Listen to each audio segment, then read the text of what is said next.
Hello everyone, welcome to sqadia.com. Today our lecture topic is the brain and we are on the last and the fifth section of this topic on which we'll be touching upon the clinical correlates of different things. We will be going through what are the lesions of thalamus, what are the lesions and syndromes of hypothalamus, and what is Alzheimer's disease. Lesion, as we know, the thalamus is actually a very important organ which is present in the diencephalon when it forms the lateral boundary of the diencephalon. That's multiple nuclei. It's an egg-shaped structure, and there's posteriorly there's a pulvinar, and there's a medial geniculate body and lateral geniculate body. It is actually a lot of sensory integration occurs at this level. So if any of the either one nucleus or all of this is affected, what actually happens is the lesion of thalamus usually results from thrombosis or hemorrhage of one of the arteries that supply the thalamus. The disability resulting from the lesion within it will be confined to the contralateral side of the body because the eventually fibers decussate. There may be a major impairment of all forms of sensation, which would include light, touch, tactile localization, and discrimination, a loss of appreciation of joint movements, because it is actually an integrating sector of most of the sensory information which is being received. And as if this is not working, then there will be loss of sensory touch, like tactile and discrimination, and loss of appreciation of joint and tactile movements.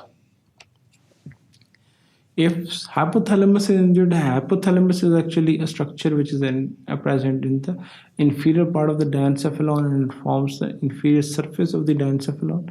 The lesion of the hypothalamus may result from infection, trauma, or vascular disorders. There are certain could be tumors as well, such as craniopharyngioma, a chromophobe adenoma of the pituitary and spinal tumors, which actually may overgrow and press on the hypothalamus, which may interfere with the function of the hypothalamus. The most common abnormalities include genital hypoplasias, atrophy, diversity insipidus, obesity, disturbance of sleep, irregular pyrexia, and emaciation. Disorders of actually, there is two types of hormones released. There's a vasopressin or ADH which is being released. So this, if the abnormality becomes too much, this may result in diabetes insipidus. So as hypothalamus is an endocrine organ and the hormone secretion would be affected, thus there will be definitely effect on the genital hypoplasia, and there will be definitely diabetes insipidus if in case of hypothalamic injuries. Some of these disorders may occur together, such as adipose genital dystrophy syndrome, in which actually there is whole of the hypothalamus damage. There is not only the immaturity of the genitalia, as well as there is diabetes insipidus as well. Coming to the Alzheimer's disease. Alzheimer's disease is a degenerative disease of the brain occurring in the mid to late life. The disease affects more than 4 million people in the United States, resulting in over 100,000 deaths per year.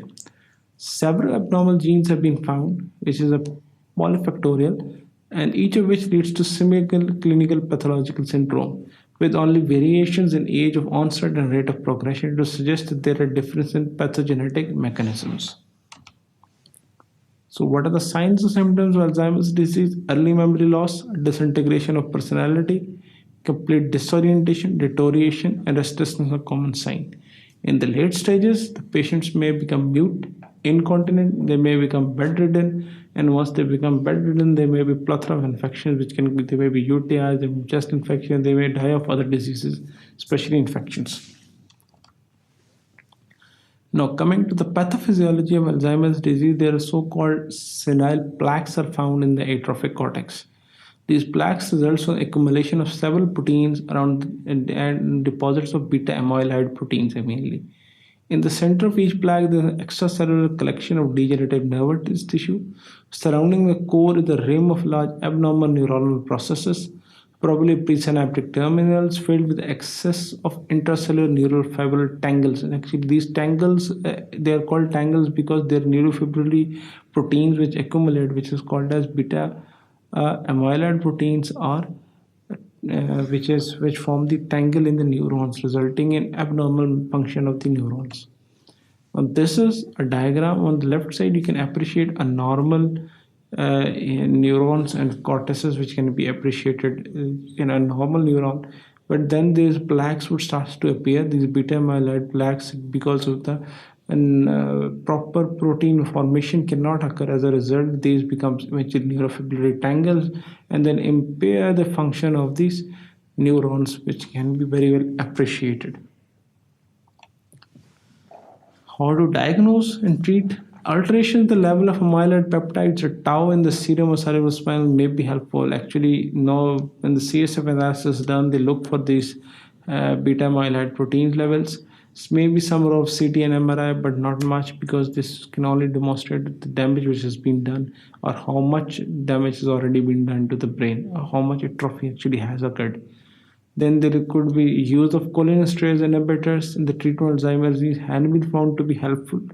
These drugs actually probably act by increasing the acetylcholine at the sites of disease where there is a deficiency of the neurotransmitter, as it mainly affects the presynaptic neurons. And presynaptic neurons at the neuronal end plates contains a lot of acetylcholine vesicles, and when the nervous stimulation occurs, these vesicles actually released into the synaptic cleft, and then that's how the neuronal transmission is achieved. But actually this results in this disease, this is the area which is affected. So therefore the drugs which decrease the reuptake of the acetylcholine are actually helpful in somewhat alleviating the effects of the long and debilitating effects of the Alzheimer's disease. In this section, we have studied the clinical correlates. What happens if the thalamus is damaged? What if the hypothalamus is damaged? What are the hormonal complications which can occur? And we have briefly touched about the Alzheimer's disease pathophysiology, signs, symptoms, and diagnosis. Thank you very much. Keep watching sqadia.com.